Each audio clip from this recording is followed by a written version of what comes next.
say yes. I need one of those. I need a reset button. I'm into video games, and I grew up in that era, and I like to play video games. And one of the things about video games is that when you're playing and you're doing horrible, right? You can always rely on the reset button, right? You push the reset button and you start over. And you're like, hey, I'm good now, right? Now I know how to play. Now I know what I'm doing, and now I'll do better, right? And for those of you who are a little more vintage and you don't know about video games or reset buttons, for you probably know about the Etch-a-Sketch, right? That's like the old school video game, right? You know about that, right? It even has the control sticks, right? And what happens is you draw something in the Etch-a-Sketch, right, and it's horrible, right? So what do? You shake it, and then you start over, right? Tell me something. How many of you would like that in your life? To just be able to push the reset button and start over, right? Or shake that Etch-a-Sketch and start over. Maybe there's been some situations in your life where you definitely wanted to do that. I know for me, I've definitely experienced some times where I just want to yell out, start over. Let's do it over, right? I'll tell you a funny story. It was the first time I've ever asked a girl out, right? I decided I'm going to call this girl. I was in high school. I decided to find. I've never called a girl on the phone, right? Okay. I don't know why girls petrified me then, but they did. And I remember I got the courage. I had this homecoming dance coming up, and I was like, yeah, I'm going to call her. And I remember I called her, and she answered the phone, and I slammed the phone down. And all of a sudden, I'm like, what did I do? And I'm like, do over. I want a do-over. And then I called back, and I hung up again. But anyway, that's a story for another time. But I definitely wanted to do over, and I think you guys know what I'm talking about. There's times in our life when we make mistakes or we do something wrong or something happens and we just want to scream, do over. I want to do over. Maybe it was a relationship or a marriage that didn't turn out as you planned. Maybe there was a new career or a new job, and 3 or 4 hours into it, you just want to say do over. I want to do over. Maybe there's been a health issue in your life, or maybe an accident that changed the course of your life, and you just want to scream, do over. Do over. From time to time, we all need to begin again. We all need that reset button. And I've noticed in life there's really 3 times when we kind of need to, when we really want to yell out, do over, right? Number 1, we want a do-over after we sin big, right? Anybody want to give a testimony about that? When we sin big, we want to just say do-over. I want to do over, right? Another time we want to say that is when we fail, right? We've given our best, we've done the best we could, but it wasn't enough, and we failed. We want to say do-over. I want to do over. The third time is when we have partial success. We did our best, but it wasn't quite good enough. We just kind of did mediocre, right? Those are times when we want to just say do over. Let me ask you a question. Have you been in anything like that, any situations like that, where you just wish you could say do over? You could push that reset button. Is there anybody here that can relate to that? Yeah. Well, there's some good news for us. And that is that God allows do-overs. Maybe you didn't know that, but it's true. God allows do-overs. He's amazing that way. He's the God of second chances. Amen. I think we often look at God, and I know I kind of grew up thinking of God in this way, as this angry judge, and He's always upset because I'm just never quite good enough. But what I've learned over my time and my relationship with Him is He is this loving Father who is looking for an opportunity to show me mercy. To show you mercy. Let me show you what I mean. Have you guys ever heard of, in the Bible, the Old Testament, the year of Jubilee? There's this thing in the Old Testament for the Israelites. It's an Old Testament law that God set up. And basically, every 50 years, they would, one day during that beginning of that 50 years, all the Israelites' debts would be forgiven. They're done. They don't have to pay anymore. Their debts are forgiven. And anybody who is a slave is now free. Now let me explain what's going on here. In that day, if an Israelite got so far in debt that he couldn't pay his creditors, right? What he would do is he would sell his land, right? The land that he was given, his ancestors were given, long ago by God, right? Remember back in the day when they crossed into the promised land and all the land was kind of divvied up, right? So that land belongs to them, to them and to their ancestors. Well, all of a sudden they get into debt, they can't pay their debt, so what do? They end up having to sell their land, right? And then if they still couldn't pay their debts off, they would end up having to sell themselves and even their family members into slavery. What the year of Jubilee was all about was now everything gets reset. Everything goes back to the beginning. Their debts are wiped away. They are now set free and their land is returned to them. Now God did this for a couple of reasons. One is because He wanted to make sure that hold on a second, let me find it. It kept control of Israel's agricultural economy from moving into the hands of a few powerful landlords, right? So it's kind of like God's antitrust law, right? But more importantly, He set this up to show us that when people get so messed up beyond hope, there's still a chance to start over. There's still hope that you can start over. It's not done. You're not done. You can still start over. You can still press the reset button. I'm telling you this. The reason this is important for you and I is because I want you to understand that God is the God of second chances.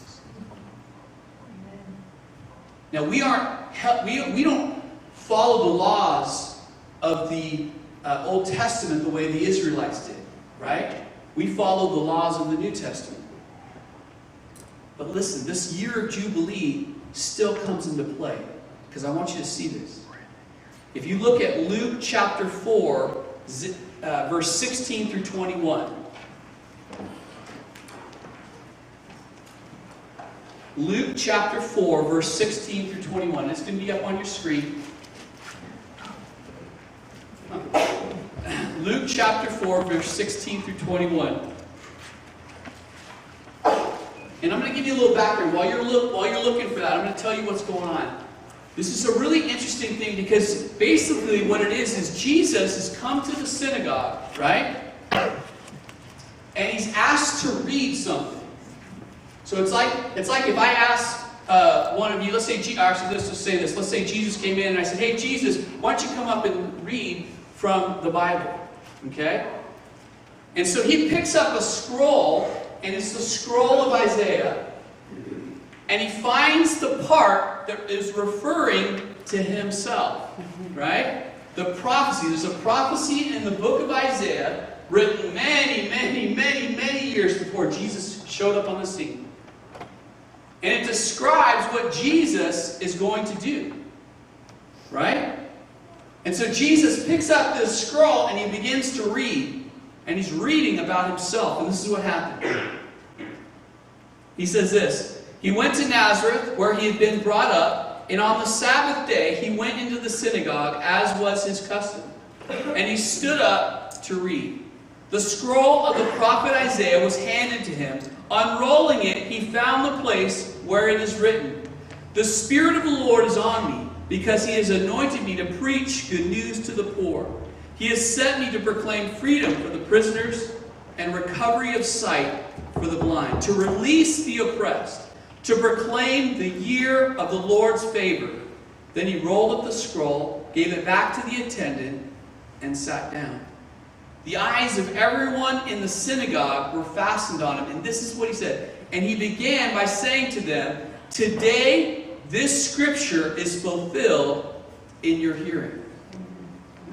Now, did you catch what's happening in this text?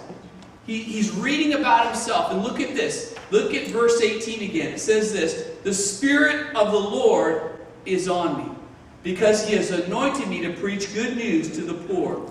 He has sent me to proclaim freedom for the prisoners and recovery of sight for the blind, to release the oppressed." And then it talks about to proclaim the favorable year of the Lord. And that part is referring to the year of Jubilee. Basically, the coming of Jesus Christ brought the same opportunity to us today that the ancient year of Jubilee brought to the Israelites. A chance to start over. That's what Jesus is saying. He's saying, listen, here I am. I'm here to tell you that you can start over. I'm making a way for you to push the reset button. Amen. God is a God of second chances. That's right. I hope you understand that. He wants to forgive. God would rather forgive than condemn you. Come on. That's right. He loves you so much. So here's the question we need to ask ourselves. How? How can I get in on this? How can I experience this? How can I have this fresh start with God? What do I need to do? There's basically two things. And the first step to starting over with God, to starting fresh with God, is to ask God for another chance. Now that may sound simple. It may sound stupid, right? Duh, right? But this is it's so important for us, because here's the thing. We find it so difficult to ask God for that second chance. Sometimes it's because, you know what? We know what we've done, and to ask Him for a second chance means that we have to admit that what we've done was wrong, right? We don't like to do that. We don't like to admit mistakes. We'd rather make excuses, right? Amen. We don't want to admit what we've done was wrong. Second reason is it's hard for us because it's hard for us to receive forgiveness. We haven't forgiven ourselves. We're too busy beating ourselves up. We can't imagine that the God of heaven might actually want to forgive us. And so it's so hard for us to just say, God, can I have one more chance?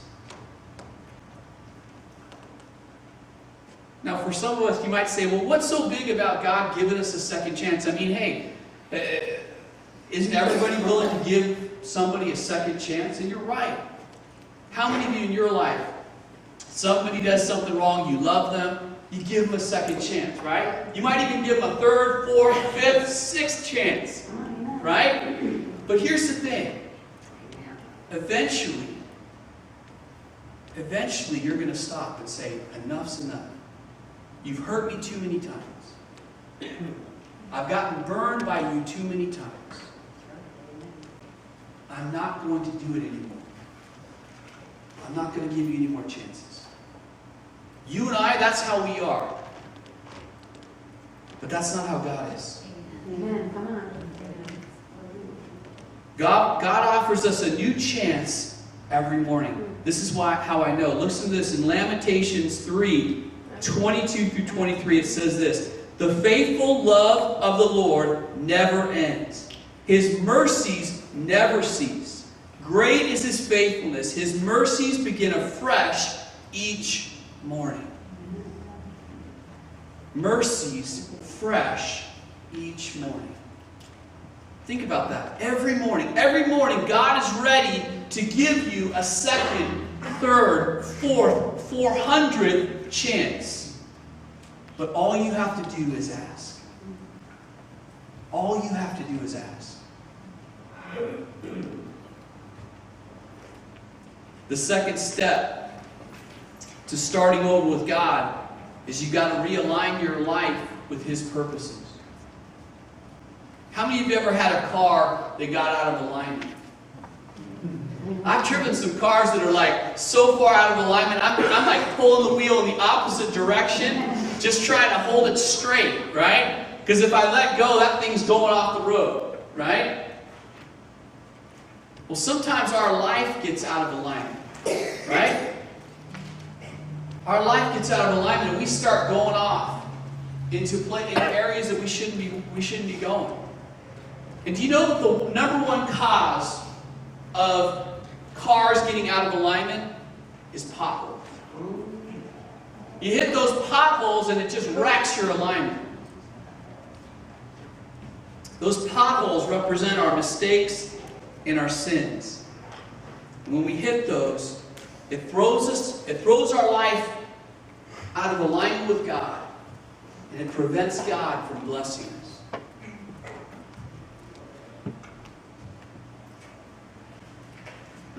So how do we get back in alignment? What do we need to do? Well, I want you to see what the wisdom writer from Proverbs said in Proverbs 28. This is what he says. 28:13. He says, "He who conceals his sins does not prosper, but whoever confesses and renounces them finds mercy." I want to focus on the words confess and renounce. I want to talk about these two words because they hold the key to you and I getting our life back into alignment with God. The first word, confess. What is confession? There's a lot of ideas out there, but let me just break it down for you very simply. Confession is agreement with God. It's when you agree with God that your life is out of alignment. When you agree with God that, yes, what I did here was wrong. That's what confession is. It's when you say, God, you're right. I was wrong. You see, God already knows that you're wrong, right? By you telling him, it's not new information for him, right? He's not like, whoa, really? I didn't know. No. He already knows. But the reason this is so important is because it opens up the relationship between you and God. You see, God can't show you mercy until you finally figure it out that you were wrong. You were wrong, and you come and you admit it.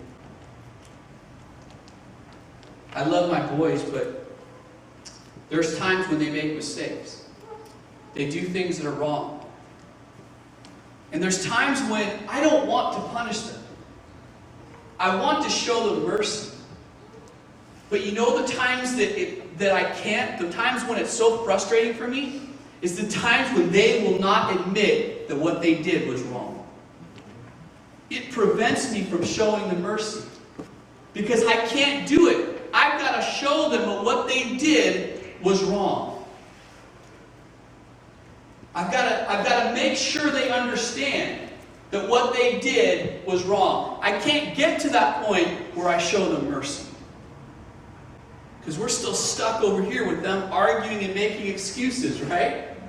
And that's exactly what we sometimes do with God. We can't do that if we want his mercy. We've got to be able to confess and say, God, what I did here was wrong. No excuses. I'm not going to talk about what my parents did to me way back in the past or all that junk. No, God, I made a choice here and it was wrong. Plain and simple. And when you do that, it opens up the relationship between you and God. And it allows God to show you mercy. The second thing is we need to renounce. Renounce, if I looked it up on dictionary.com, very religious site, and it says to give up or put aside voluntarily. So instead of driving over the pothole, now you're going to go out of your way to miss it completely. Whatever is causing you to hit those potholes, you're going to give that up. You're saying, no more. I'm not going to have this in my life anymore. Whatever it is. You know what that is. You know what the potholes in your life are. You know what you need to renounce. But here's the thing, I want to give you some hope today, because today is New Year's, right? New Year's is always about New Year's resolutions, right? And how many of you know that we almost never keep our New Year's resolutions, right? Yep. I don't know about you, maybe you're perfect and you do, but I don't. I have a lot of them, but I don't keep them, right? And so maybe you're thinking to yourself, yeah, this is great, Pastor, confess and then renounce. Well, that means I got to give something up, and I don't seem to do very well with that. Giving stuff up. Making that resolution. Here's the thing about God. God promises in His Word to give you the power to give that stuff up. To live a new life.